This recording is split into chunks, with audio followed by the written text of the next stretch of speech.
Hello everyone, this is Priyanka from बायलूम academy.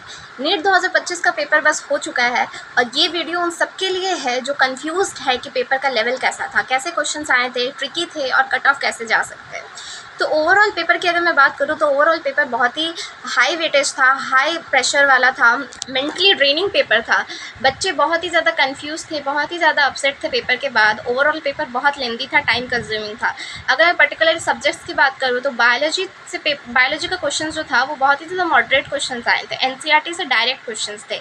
इस पर कोई शक नहीं है कि एनसीईआरटी से बाहर आए थे, ऐसा कुछ नहीं है। एनसीईआरटी से बाहर एक भी क्वेश्चन नहीं आया था, बट बुक के इंट्रोडक्शन पेज से क्वेश्चन आया था। क्या बच्चे बुक के इंट्रोडक्शन पार्ट को फॉलो करते हैं? तब तो ऐसे बच्चे को directly page number, introduction, author के बारे में, एनसीईआरटी के वो जो फ्रंट पेज होता है वो सब कुछ पढ़ के जाना चाहिए। तो ऐसा इंस्ट्रक्शन एनटीए वालों को देना चाहिए ना कि ये सब पेज से भी क्वेश्चन आ सकते हैं।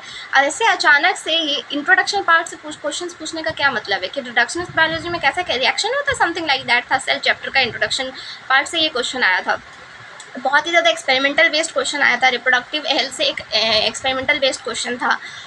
और अजर्शन रीज़न में बच्चे ऐसे भी बहुत कंफ्यूज होते हैं कि अजर्शन सही है और रीज़न उसका करेक्ट एक्सप्लेनेशन है या नहीं, इसमें बच्चे कंफ्यूज होते हैं। उसके बाद अजर्शन रीज़न का इतना लंबा स्टेटमेंट देना ताकि बच्चे को पढ़ने में, उससे समझने में वक्त लग जाए कि अजर्शन और रीज़न सही है भी या नहीं। स्टेटमेंट कहने की कोशिश क्या कर रहे, इतना कन्फ्यूजिंग स्टेटमेंट। ये सब था बायोलॉजी के पार्ट का। बहुत ही ट्रिकी ऑप्शंस थे, ऑनेस्टली बहुत ही ट्रिकी ऑप्शंस थे। फिजिक्स की तो बात ही अलग है। फिजिक्स ने तो सबकी बैंड बजा दी। फिजिक्स से बच्चे ऑलरेडी बहुत डरते हैं। नीट के बच्चे ऑलरेडी बहुत डरते हैं फिजिक्स से। और फिजिक्स का पेपर जेईई एडवांस लेवल का था। Almost 17 questions JEE advance level के थे। Can you imagine 17 question JEE advance level के देना, इतने टफ ऑप्शंस बनाना, अजर्शन रीज़न भी इतने लंबे स्टेटमेंट में देना। बहुत सारे क्वेश्चंस के बहुत सारे बच्चे के बहुत सारे क्वेश्चन छूटे और मेरे भी छूटे हैं क्वेश्चंस। केमिस्ट्री का पार्ट बहुत ही ज़्यादा लेंदी था। इनऑर्गेनिक केमिस्ट्री में डायरेक्ट एनसीईआरटी से क्वेश्चन पूछे गए थे, पर ऑप्शंस बहुत ज़्यादा लेंदी थे, बहुत ज़्यादा ट्रिकी ऑप्शंस थे।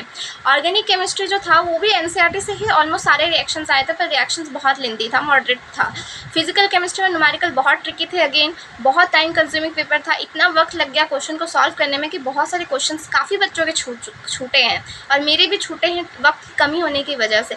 और वक्त की कमी हो भी क्यों ना, 3 घंटे का पेपर है, उसमें भी इन्विजिलेटर 10 से 15 मिनट आपके ले ही लेता है अटेंडेंस शीट भरवाने में। क्यों भाई, अटेंडेंस शीट बाद में भरवाया जा सकता है, एग्जाम से पहले भराया जा सकता है, लेकिन जो 3 घंटे एनटीए हमें दे रहा है क्वेश्चन सॉल्व करने के लिए, वो 3 घंटे तो हमें दिया जाए।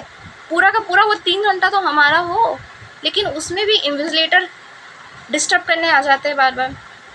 और ऐसा एक बार नहीं, हर 10 मिनट में इन्विजिलेटर घूम घूम कर हमारे पास सिग्नेचर लेने, कभी फ़ोटो चिपकाने, कभी कुछ करवाने, कभी अटेंडेंस शीट भरवाने आते ही जा रहे हैं।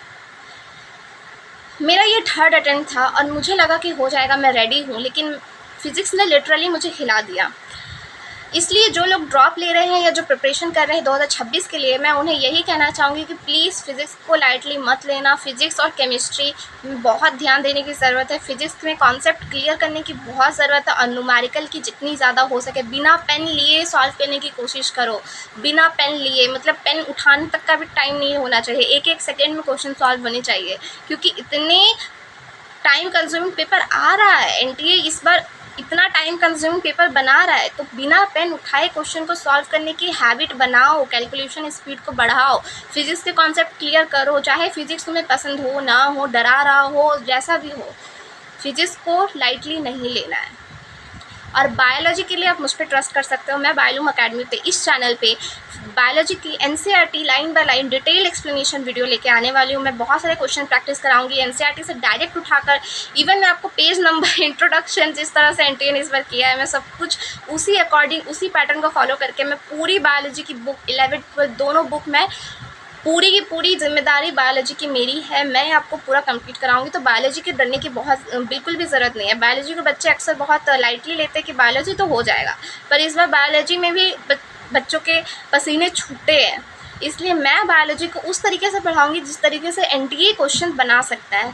और मैंने ये अपने 3 साल की जर्नी में सीखा है कि एनटीए ने किस तरीके से क्वेश्चन बनाया जा सकता है एनटीए द्वारा। तो मैं उसी तरीके से आपको बायोलॉजी पढ़ाने वाली हूँ। तो प्लीज़ मेरे इस चैनल को सब्सक्राइब कर लीजिएगा। जो इस साल एग्ज़ाम दिए हैं, क्या उन्हें भी पेपर टफ लगा है? क्या उनके भी क्वेश्चन छूटे हैं? कितने अटेम्प्ट थे? क्या स्ट्रगल था आपका? प्लीज़ मुझे कमेंट पे ज़रूर बताइएगा। मैं सबके कमेंट्स पढ़ूंगी और ये आपके कमेंट्स जो है वो बाकी बच्चों को इंस्पायर करेंगे। जैसे कि मैं अपनी जर्नी के बारे में आप लोगों को शेयर कर रही हूँ कि मेरी जर्नी कैसी रही, ताकि बच्चे इंस्पायर हो, उन्हें ऐसा ना लगे कि वो इस जर्नी में अकेले हैं। प्लीज़ अपनी जर्नी के बारे में ज़रूर मुझे कमेंट में बताइए, ताकि मैं बाकी बच्चों तक वो आपकी जर्नी को पहुंचा सकूं। अगर वीडियो अच्छा लगा हो, इन्फॉर्मेटिव लगा हो, तो प्लीज़ लाइक शेयर कर दो, फ्यूचर स्टूडेंट के साथ शेयर कर दो। बायलम अकेडमी को सब्सक्राइब करना मत भूलना फॉर मोर सच अपडेट्स। मिलते हैं नेक्स्ट वीडियो पे, तब तक के लिए बाय बाय।